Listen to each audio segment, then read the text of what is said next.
खबर पिथौरागढ़ से है, जहां के मुनस्यारी स्थित मां नंदा देवी मंदिर के अद्भुत दृश्य आकर्षण का केंद्र बना हुआ है। यहां प्रकृति की निराली छटा टूरिस्ट को लुभा रही है। इस मनोरम स्थान को लेकर सीएम धामी ने भी सोशल मीडिया पर पोस्ट किया। उन्होंने अपनी पोस्ट में लिखा, ये पावन भूमि आपकी प्रतीक्षा में है। अपनी शीतकालीन यात्रा के दौरान यहां अवश्य पधारें।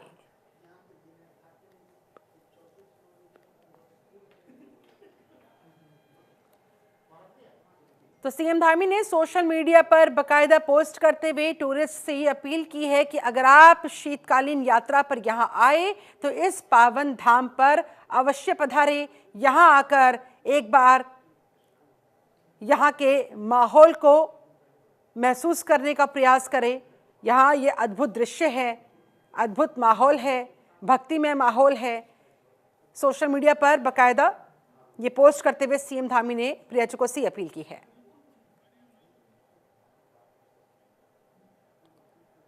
खबर देहरादून से है, जहां सीएम धामी ने सोशल मीडिया साइट एक्स पर ट्वीट किया। सीएम ने ट्वीट में लिखा, साल 2025 में 38वें राष्ट्रीय खेलों का आयोजन उत्तराखंड में हो रहा है, जो राज्य को देश भर में एक नई पहचान दिलाएगा। यह न केवल हमारे युवा खिलाड़ियों के लिए एक स्वर्णिम अवसर है, बल्कि उत्तराखंड की खेल स्तर पर प्रदर्शित करने का एक बेहतरीन मौका है। हमारी सरकार इस आयोजन के माध्यम से प्रदेश को खेल भूमि बनाने के लिए पूरी तरह से प्रतिबद्ध है। बता दें, राज्य में राष्ट्रीय खेलों को लेकर सरकार ने लंबे समय से तैयारियां कर रखी है।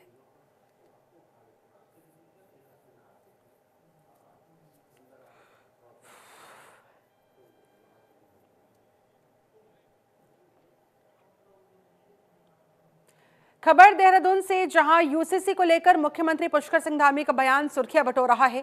बता दें, सीएम धामी ने कहा था कि जनवरी में यूसीसी एक्ट बनकर तैयार हो जाएगा। इसके लिए बकायदा ट्रेनिंग का काम चल रहा है। सभी विभाग अपने अपने स्तर पर काम कर रहे हैं। अब देखना दिलचस्प होगा कि राज्य में यूसीसी कब तक लागू हो पाएगा।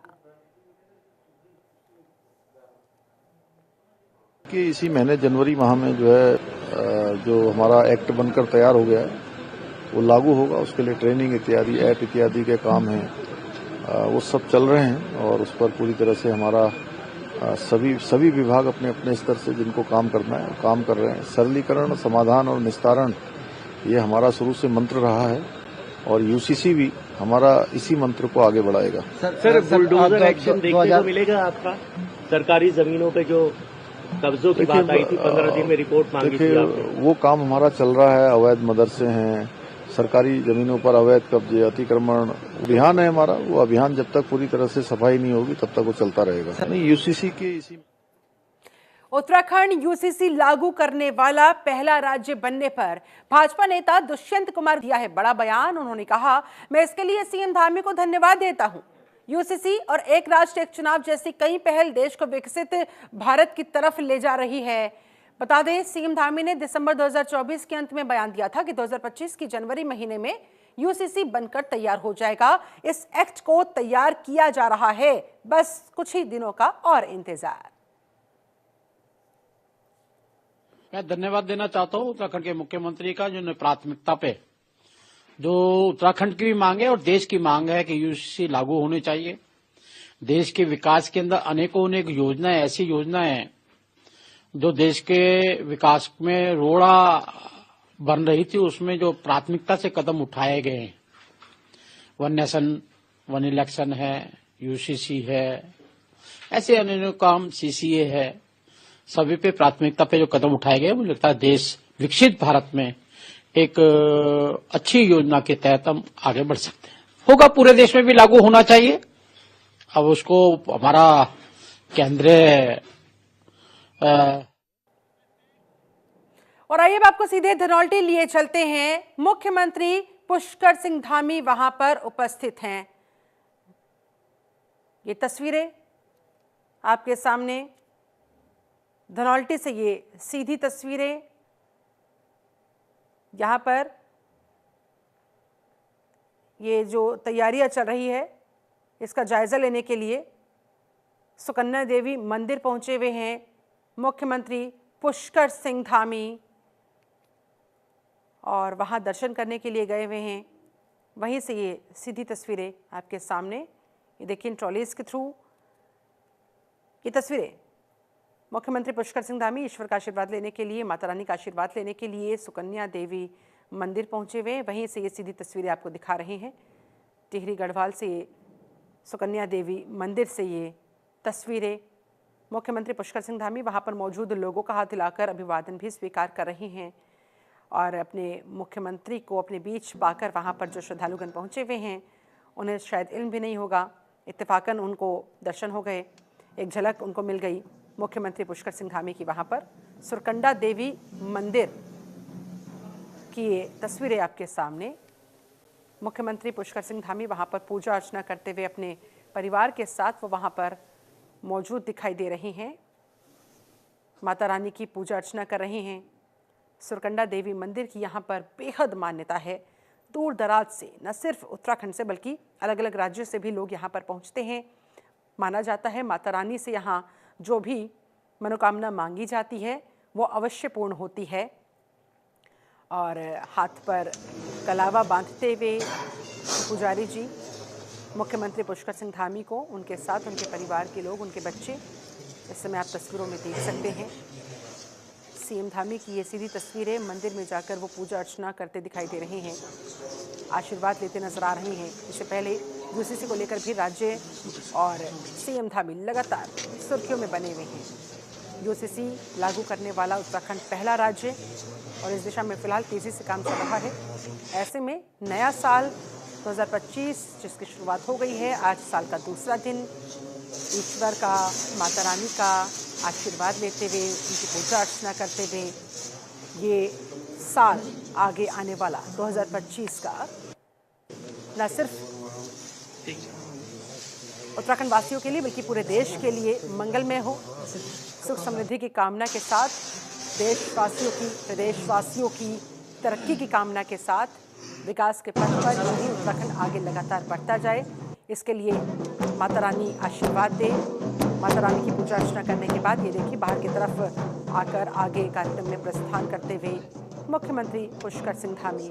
ये तस्वीरें आपके सामने, माता रानी की चुन्नी ओढ़ाकर आशीर्वाद दिया गया उनको और अब वो हाथ जोड़कर आगे यहाँ से, इस सुरकंडा देवी मंदिर से अपने अन्य कार्यक्रमों की तरफ प्रस्थान करते हुए, बाहर निकलते हुए तस्वीरों में आप देख सकते हैं। वहाँ पर ढोल नगाड़े बज रहे हैं और ये देखिए मन्नत की चुन्नी जहाँ पर बांधी जाती है, वहाँ पर इस समय जिस रेलिंग पर हाथ रख के खड़े हैं मुख्यमंत्री पुष्कर सिंह धामी, वहाँ पर बहुत सारी चुन्नियाँ बंधी हुई आपने अभी देखी होगी। अपनी अपनी मनोकामनाओं के साथ मान्यता है कि श्रद्धालु यहाँ पर जो भी चुन्नी बांधते हैं, माता रानी सुरकंडा देवी वो मनोकामना ज़रूर पूर्ण करते हैं। उसके बाद फिर चुन्नी खोलने के लिए श्रद्धालुगण वहाँ पर पहुँचते हैं और वहाँ मौजूद श्रद्धालुओं ने वहाँ अभी आपने देखा मुख्यमंत्री जी के साथ तस्वीरें भी खिंचवाई, सेल्फीज भी ली और अब वहाँ मौजूद लोगों में अफरा तफरी, एक झलक पाने के लिए एक सेल्फी सीएम धामी के साथ लेने के लिए वो बेताब नजर आ रहे हैं और सीएम धामी भी पूरा समय दे रही हैं। काशीपुर नगर निगम चुनावों ने दिलचस्प मोड़ ले लिया है। मेयर पद के लिए दायर 8 नामांकन पत्रों पर किसी भी तरह की आपत्ति दर्ज नहीं की गई। रिटर्निंग ऑफिसर ने पुष्टि करते हुए बताया कि सभी उम्मीदवार अब आधिकारिक रूप से चुनावी मैदान में हैं। आज नाम वापसी है। चुनाव में रोमांच बढ़ने के साथ ही दावेदारों के बीच कांटे की टक्कर की उम्मीद जताई जा रही है। वहीं विशेषज्ञों का मानना है इस बार का चुनाव बेहद दिलचस्प होने वाला है। चुनाव जीतने के लिए प्रत्याशियों ने युद्ध स्तर पर चुनावी अभियान चला रखा है, तो वहीं जनसभा और अन्य माध्यमों से लोगों को लुभाने की कोशिशें भी जारी हैं।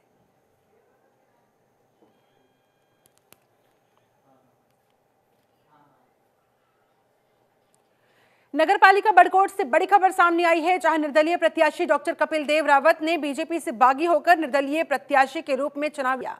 एक शिकायती पत्र पर कपिल का नामांकन पत्र रद्द हो गया। बतौर निर्दलीय प्रत्याशी के रूप में चुनाव लड़ रहे कपिल रावत ने बताया उनका नामांकन पत्र बीजेपी प्रत्याशी की साजिश के तहत रद्द हुआ, जिसमें उन्होंने कहा कि सारे दस्तावेज मैंने सही जमा करवाए थे। दूसरी तरफ निर्वाचन अधिकारी ब्रिजेश तिवारी के मुताबिक डॉक्टर कपिल रावत का नामांकन रद्द हुआ है।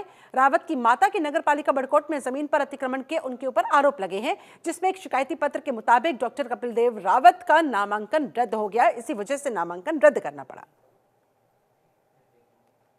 देव रावत का नामांकन निरस्त हुआ है। उनकी माता जी का नगरपालिका की जमीन पर अवैध कब्जा है। एक षड्यंत्र की तरह मतलब मेरे जो ये नामांकन जो मेरा निरस्त किया गया, ये मैं ये बोल सकता हूँ कि एक षड्यंत्र ही मेरे साथ किया गया। और यहाँ पर आप सभी लोग जानते हैं कि अतुल रावत किस प्रवृत्ति का आदमी है, उसका चरित्र क्या है, वो मैं नहीं बल्कि पूरा क्षेत्र उसको जानता है। और मैं उनसे ये निवेदन आप लोगों के माध्यम से मैसेज ज़रूर पहुँचाना चाहूँगा कि इस प्रकार के कार्य करने से अच्छा अगर आप मेरे साथ चुनाव लड़ते तो दूध का दूध और पानी का पानी होता कि समाज के अंदर किस व्यक्ति ने क्या कर रखा है। पर इस प्रकार की जो कूटनीति है, ये मतलब एक शोभनीय नहीं है। इससे तो यही प्रतीत होता है कि आपने मतलब पहले ही मुझसे चुनाव में हार मान ली। देखो आगे का ये है कि इसमें मैं देखूंगा, अभी जो भी इसमें बन पड़ेगा उसमें मैं करूंगा भी। नहीं, आरोप आपके निरस्तीकरण को लेकर के क्या है? देखो मेरा जो है, मेरे एविडेंस है पूरे सही लगे हुए हैं। चाहे आप इसमें नगर पालिका की जो जांच रिपोर्ट है वो मेरे पक्ष में है, पटवारी की जो जांच रिपोर्ट है वो मेरे पक्ष में है। उसके बावजूद भी अगर निरस्त ये किया गया है तो इसमें मैं ये बोल सकता हूँ कि बहुत बड़ा ये षड्यंत्र मेरे साथ हुआ है। कहीं ना कहीं आपको इसमें सरकार का दबाव तो नहीं लग रहा? देखो सरकार का भी इसमें दबाव मुझे लग रहा है, क्योंकि सरकार के साथ साथ अगर यहाँ पे उनके साथ गंदे लोग अगर मिले हुए हैं, अतुल रावत जैसे लोग, तो उनका काम ही यही है दिन रात कि किसी अच्छे आदमी को, अच्छे व्यक्तित्व को गिराना है। खबर देहरादून से है, जहां उत्तराखंड परिवहन निगम ने लिया है बड़ा फैसला। अब निगम की जर्जर बसों को पहाड़ पर नहीं चढ़ाया जाएगा। निगम के द्वारा अब पुरानी बसों को नीलाम किया जाएगा। जरूरत के मुताबिक नई बसें चलाई जाएंगी। पहाड़ों पर सवारियों की संख्या के मुताबिक छोटी और बड़ी दोनों तरह की बसों को चलाया जाएगा। उत्तराखंड परिवहन निगम की प्रबंध निदेशक रीना जोशी के मुताबिक पहाड़ों पर नई गाड़ियों के संचालन के लिए शासन ने फंड भी उपलब्ध करवा दिया।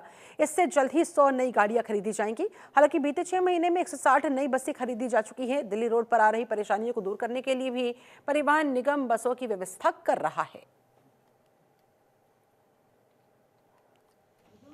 कुछ दिनों पहले ही यहाँ पर एमडी परिवहन निगम का पदभार ग्रहण किया है, तो अभी हम लोग यहाँ पे असेसमेंट कर रहे हैं कि क्या निगम में क्या क्या परेशानियों का सामना करना पड़ रहा है, किस तरह से इसका सुधार किया जाए और कैसे ही इसको प्रॉफिटेबल संस्था बनाई जाए।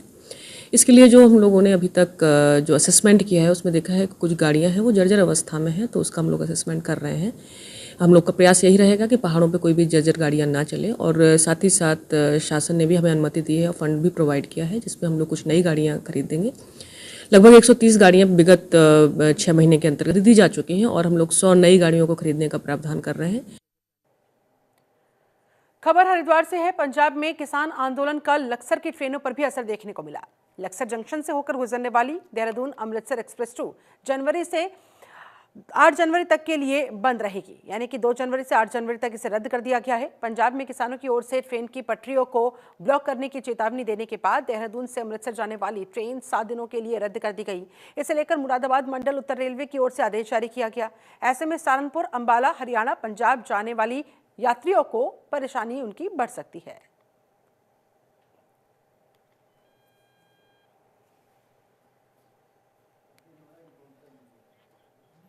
मंगलौर विधायक काजी निजामुद्दीन ने निर्वाचन अधिकारी पर साजिश का आरोप लगाया है। उन्होंने चेयरमैन पद के उम्मीदवार चौधरी इस्लाम के भरे गए दोनों पर्चों को साजिश के तहत निरस्त करने का आरोप लगाया। उन्होंने कहा, इस दिन को काले दिन के रूप में देखा जाएगा जब एक ही प्रत्याशी के तीनों पर्चे कैंसिल कर दिए गए हैं, जबकि पिछले सभी चुनावों में इस मामले में कभी कोई आपत्ति नहीं लगाई गई। विधायक निजामुद्दीन ने कहा, निर्वाचन अधिकारी के फोन की डिटेल निकलवानी चाहिए ताकि पता लग सके कि इस बीच किस राजनीतिक दल के नेता से उनकी क्या बातचीत हुई है, जिनके इशारे पर इस बड़ी साजिश को अंजाम दिया गया। भारतीय जनता पार्टी और भारतीय जनता पार्टी के लोग 2027 के विधानसभा चुनाव के बाद इतने दहशत में और इतने डरे हुए हैं कि उनकी लड़ने की एक क्षमता जो है वो बिल्कुल खत्म हो गई है। वो चुनाव लड़ने में, लोकतंत्र में विश्वास नहीं रखते हैं। और ये कहना अतिशयोक्ति नहीं होगी कि एक तरीके से उन्होंने चूड़ियां पहन ली हैं, और चूड़ियां पहनने से मेरा तात्पर्य चौधरी साहब का कांग्रेस प्रत्याशी का नामांकन रद्द करना और जोर जबरदस्ती के साथ नामांकन रद्द करवाना, ये उसी चूड़ी पहनने का सबूत भी है। अगर उनमें लड़ने का मादा होता तो लड़ते, चुनाव मैदान में आते। अगर मादा होता तो जीत के दिखाते, लेकिन लड़ने की क्षमता बिल्कुल नहीं है। चूड़ी में उन्होंने पहन ली है। तो काई साहब ने भी कहा, ये डर अच्छा है और इतना डर, इतना भय भाजपा के लोगों में होना चाहिए। आज तंत्र के लिए बिल्कुल काला दिन है और चौधरी इस्लाम साहब जो मंगलौर के नगर पालिका पद के लिए कांग्रेस के प्रत्याशी बनाए गए थे, उन्होंने अपना कांग्रेस प्रत्याशी के रूप में नामांकन किया था। मैं आपको बता दूं कि चौधरी जी 2003 में मंगलौर नगर पालिका सभासद का चुनाव लड़ चुके थे। 2008 में 2003 में हारे थे। 2008 में नगर पालिका सभासद के लिए निर्विरोध निर्वाचित हुए थे और 2013 में फिर नगर पालिका और 2018 में हार गए थे। आज 4 चुनाव लड़ने के बाद आज फिर चौधरी साहब का नामांकन था और इत्तेफाक की बात यह है कि 2003 में भी इसी प्रकार की आपत्ति की गई चौधरी साहब के पर्चे पर। 2013 में की, 2008 में की गई, 2013 में भी की गई और 2018 में भी की गई और चारों बार तथ्यों के आधार पर निर्वाचन अधिकारी ने। उत्तराखंड की अहम खबरों में फिलहाल बस इतना ही। बने रहे जनतंत्र टीवी के साथ।